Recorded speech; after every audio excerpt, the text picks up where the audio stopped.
Thank you for joining NMH at 1, where we highlight the news making headlines in the land of the brave and beyond, ranging from current affairs to community stories, sports and economic news. In the news today, over 1.3 million Namibians have 25,000 Namibian dollars or less in the bank, 1,700 jobs for unemployed fishermen, and state disputes Fishrot plea deal claim. I am Ashwin Berry, and this is NMH at 1.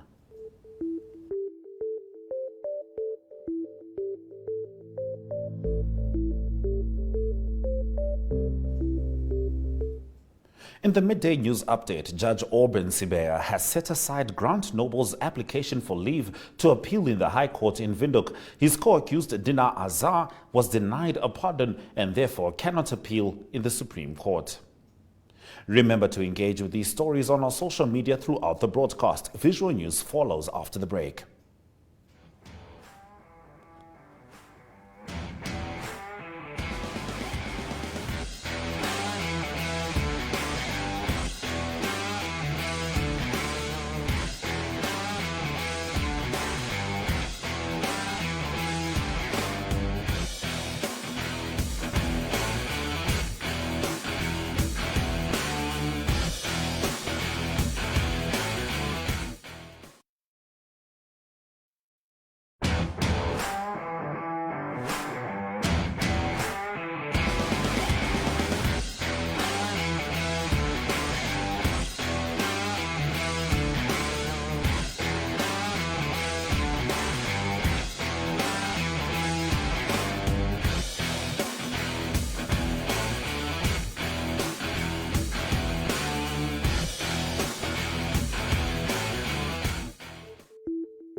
Heading into the visual news on NMH at 1, First Lady of Namibia Monica Gengos said cervical cancer and its vast effects are personal to her because the highest cervical cancer mortality rates are in Africa.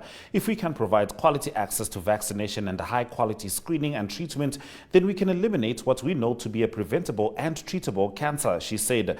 The FLON said this during the Cancer Association of Namibia's Cervical Cancer Workshop. Elizabeth Joseph reports.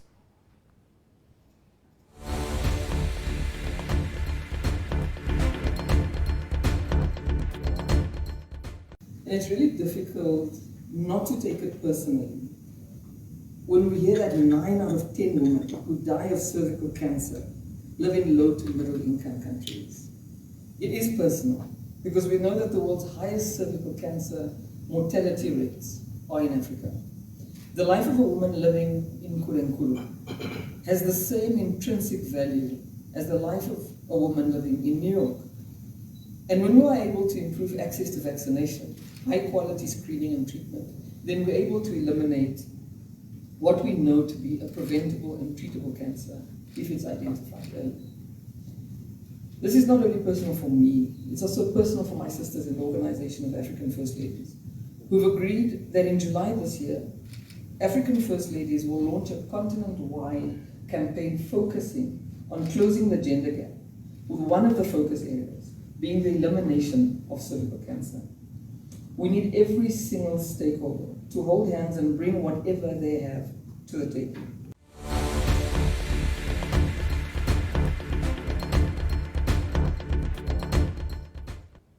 Higher Education Minister Ita Kanji Murangi inaugurated the hostel block for the University of Namibia's Jose Eduardo dos Santos Engineering Campus at Oneuptwo. The student hostel blocks were built by the German government through Ambassador Herbert Beck. The two hostel blocks have a capacity for 256 students in double rooms equipped with wardrobes, single beds and study desks. A furnished matron flat and recreational space are also part of the setup. Tuyemo Haidula reports.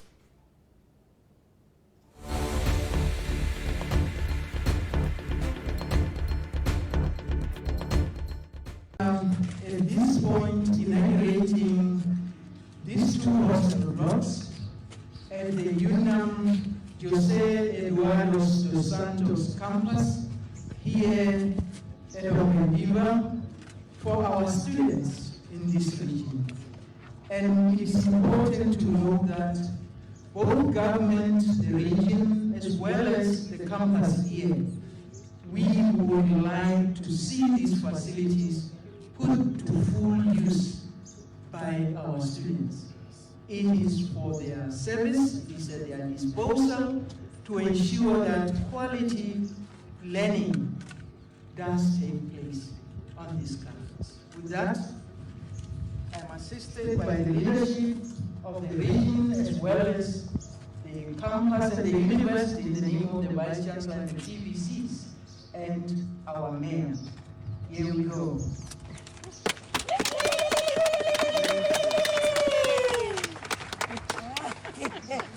They're funded by the KfW Development Bank through the Federal Republic of Germany to the Namibian government, and were jointly inaugurated by me, Anita Kanji Murandi, my portfolio, and in absentia His Excellency Herbert Beck, German Ambassador to Namibia, on the 12th April 2023. I must also say that in the presence of the leadership of the region and in the presence of the leadership of the university as well as the campus itself. With that, I thank you.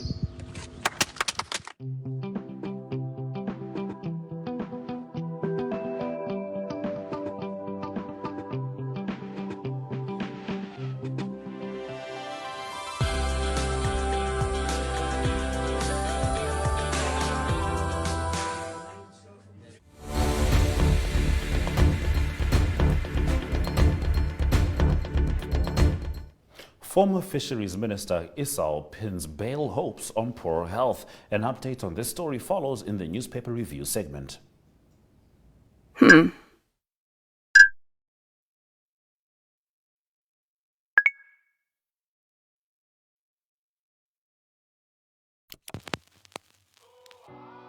E-Ticket, your online ticket solution for events and event marketing, bringing you ease of mind and making sure that your event gets out there.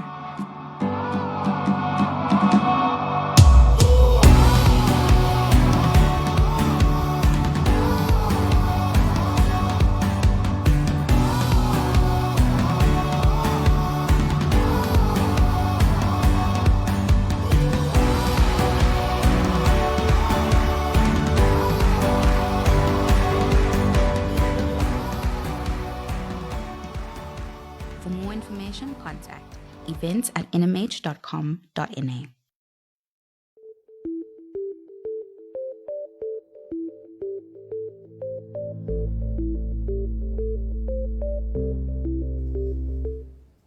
Heading into the newspaper review, Namibian Sun's front page reports that corruption-accused Bernard Esau says he was on his deathbed after collapsing at the Windhoek Central Prison in February after his blood levels dropped severely, a situation made worse by the inadequate medical care at the prison facility.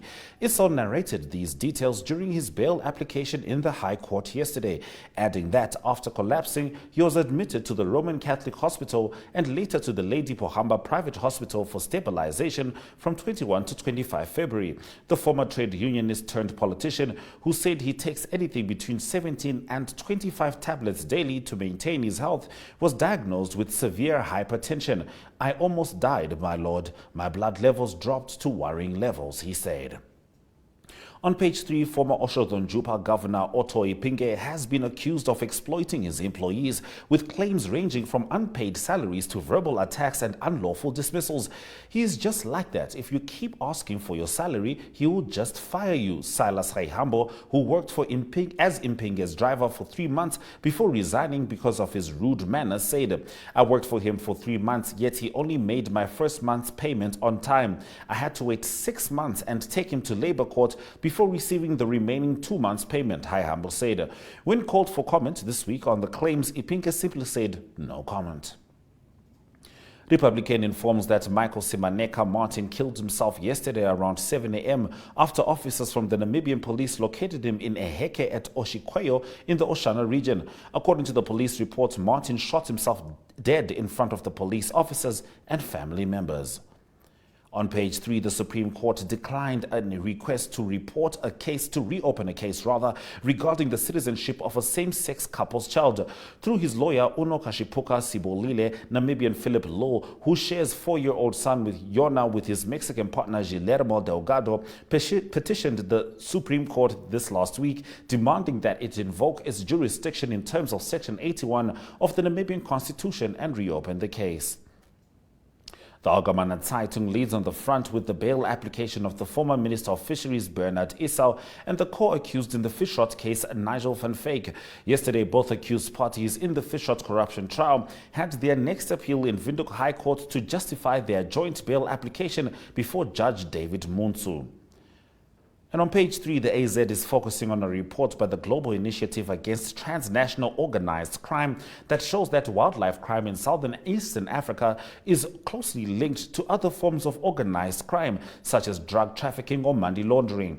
The AZ is elaborating more in detail about the machinations of these syndicates. Stay with us as we continue with the newspaper review, starting with the Namibian after the break.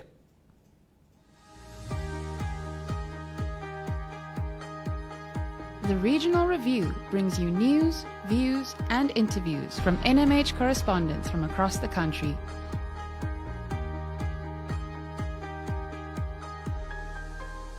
If you would like to feature your brand or campaign on this platform, contact regional@synergy.com.na.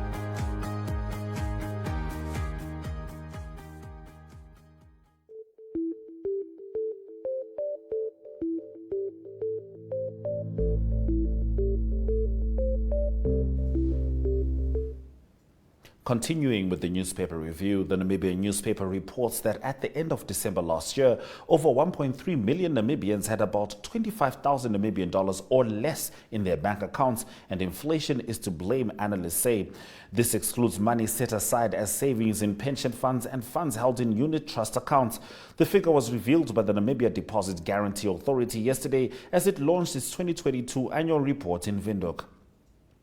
On page 3, the state is disputing claims by one of the men charged with the Fishrot fishing quotas fraud and corruption case, Nigel van Vyk, that the Prosecutor General's office put pressure on him to accept a plea deal that the state offered to him. State Advocate Hesekiel Ipinge told van Vyk during his bail hearing in the Windhoek High Court yesterday that the state did not accept a plea offered by van Vyk's lawyers because essential elements of the offense were not admitted in the proposed plea.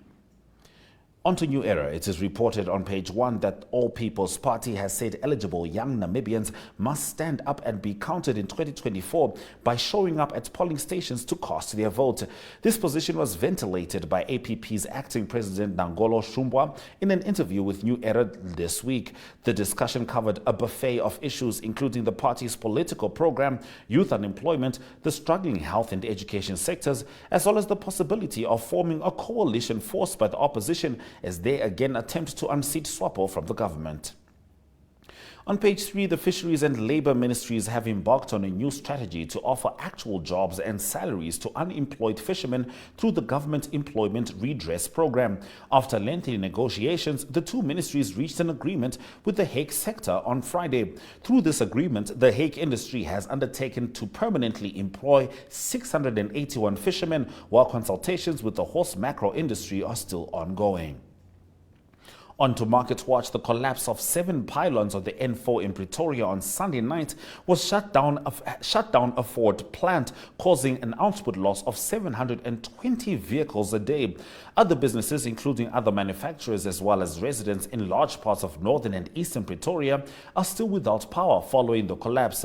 Neil Hill, president of Ford Motor Company Africa, told 702's The Money Show that the plant has already lost a full day of production and that it will continue to be without power for the whole of Wednesday, adding that it's not clear when power will be restored at the plant. Ford recently invested almost 16 billion rand in the plant to ramp up production to 200,000 units a year, and Hill says the loss of power is a big blow. Development Bank of Namibia launches Sustainable Finance Framework. More on this in Economic News. My.NA Property Show provides viewers with the best in-class content, engaging interviews, as well as a showcase of the latest property-related products and services. If you would like to feature your brand or your campaign on this platform, contact my.na at synergy.com.na. My.na Properties, more than just a roof over your head.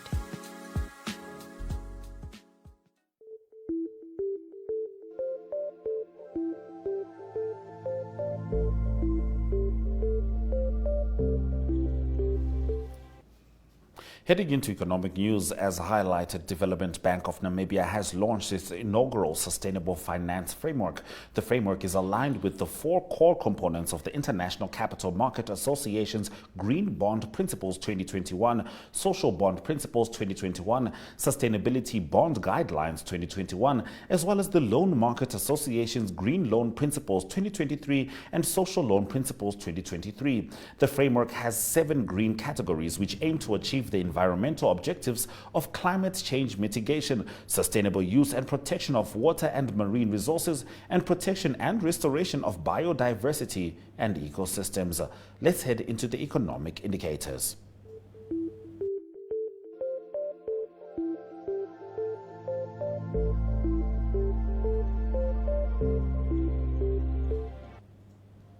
Looking at the indicators, the Namibian dollar upped its value next to all currencies on the board, trading at 18.40 next to the US dollar. Most stocks maintained their value, whilst First Rand Namibia Limited made an uptick of 0.2%. Paratus Namibia Holdings made a downturn of 0.1%, whilst the overall index closed up 0.27%. Gold, copper and zinc all managed some upticks, whilst Brent crude oil made a downturn of 0.29%. Ghana is the first to approve the world-changer malaria vaccine. Stay with NMH at 1 for an update in Africa news.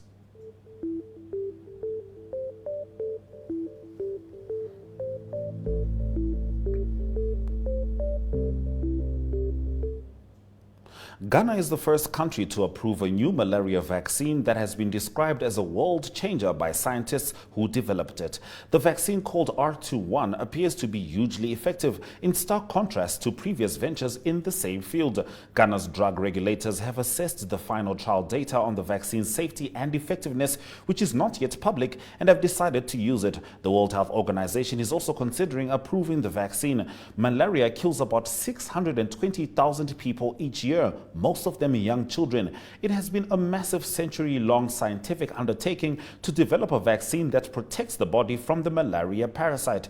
Trial data from preliminary studies in Burkina Faso showed the R21 vaccine was up to 80% effective when given in 3 initial doses and a booster a year later. Ghana's Food and Drugs Authority, which has seen the data, has approved the vaccine's use in children aged between 5 months and 3 years old.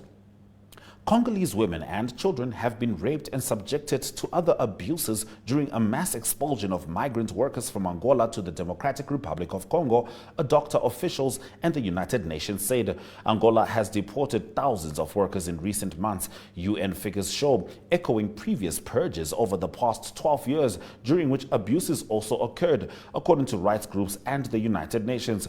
The size of the latest expulsion is not yet known, but 12,000 workers have passed through one border crossing near the Congolese town of Kamako in the past 6 months. According to previously unreported figures from the United Nations Migration Agency, the International Organization for Migration, last month UN staff visited the area and wrote an internal preliminary report on the situation, which Reuters has read. Girls and women are arrested wherever they are without the necessary needs, detained and then separated from their children and husbands, subjected to inhuman and degrading treatment, and sometimes raped, the report said. The report, which would have to be checked by various partner organizations before any possible publication, did not explicitly identify the perpetrators. A doctor working in the area blamed civilians in Congo and Angolan security forces. We'll be starting off with news from the US and Russia as we head into international news.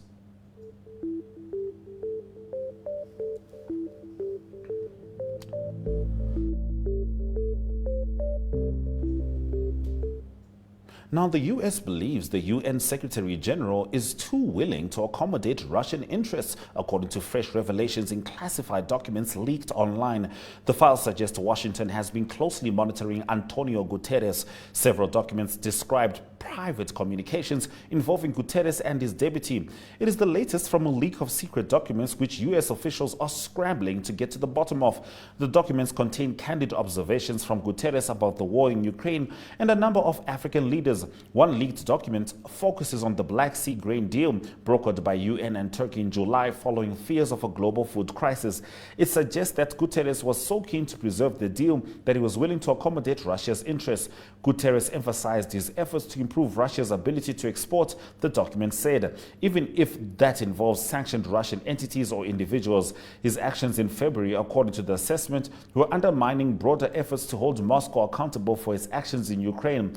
UN officials bristled at the suggestion that the world's top diplomat was being soft on Moscow.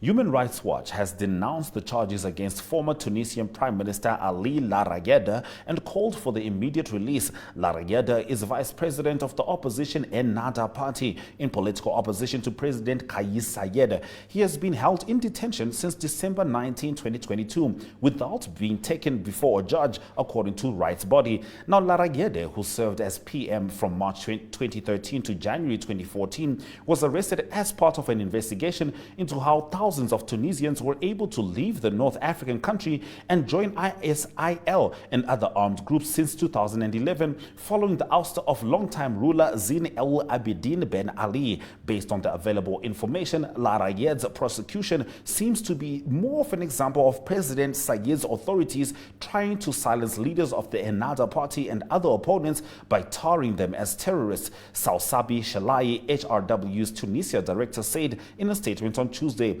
The authorities said immediately they should free Larayeda and other political figures and critics they are holding in the absence of credible evidence of crimes. We'll be starting off with Mamelodi Sundowns and the news with Namibian international Prince Shueda. Stay with us. Sport Wrap is a daily show focusing on all sport news and current affairs.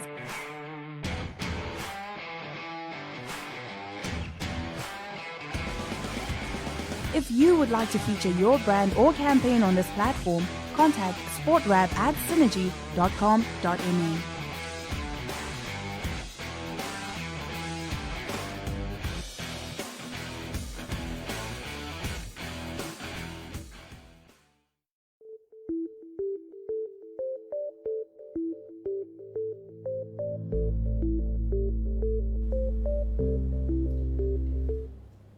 Heading into the local sport news, Mamelodi Sundowns were believed to be at the advanced stages of a potential deal with Namibia international Prince Shueda last week.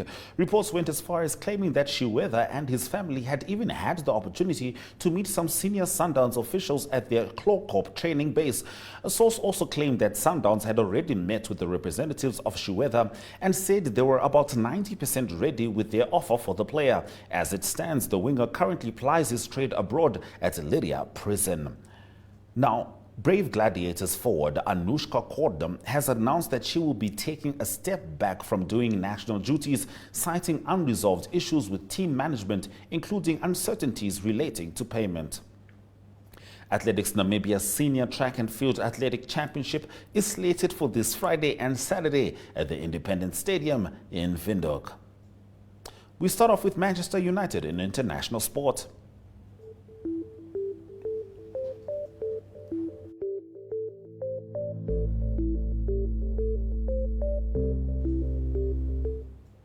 Marcus Rashford will be unavailable for today's UEFA Europa League quarter-final game against Sevilla because of a muscle injury. The forward was withdrawn in the 80th minute of Saturday's 2-0 Premier League win over Everton at Old Trafford and immediately headed to the dressing room for treatment. A subsequent assessment of the injury suggested that Marcus will be unavailable for a few games, but is expected to be back in the season run-in. Bayern Munich forward Sadio Mane punched teammate Leroy Sané in the face after Tuesday's Champions League defeat at Manchester City. Sky Germany reports that Sané's lip was bleeding after the altercation and the two players needed to be separated by their fellow teammates in the dressing room. And Kevin De Bruyne reached a notable milestone when he became the only fifth player to reach 100 Premier League assists. If you're just joining us, this is NMH at 1, and we head into the highlights from today's broadcast after this short break.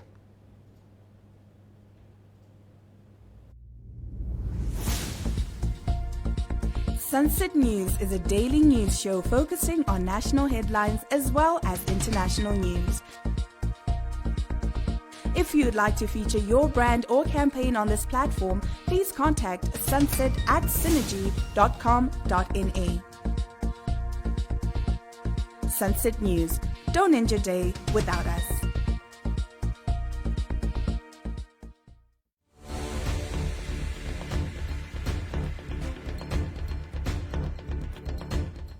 Here is a summary of the highlights from this afternoon's broadcast.